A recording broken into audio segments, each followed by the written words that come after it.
আজ আমি রান্না করব এই মসুর ডালের বড়ার ঝাল। এর জন্য আমি মসুর ডালটা পেস্ট করে নিয়েছি।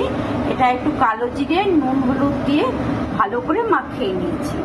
আর এদিকে আমি একটু সাদা সর্ষের কাঁচা লঙ্কা বেটে নিয়েছি। বড়াগুলো আমি সব ভেজে নিয়েছি। এদিকে উনুনে তেলের উপরে একটু পাঁচফোড়ন দেব।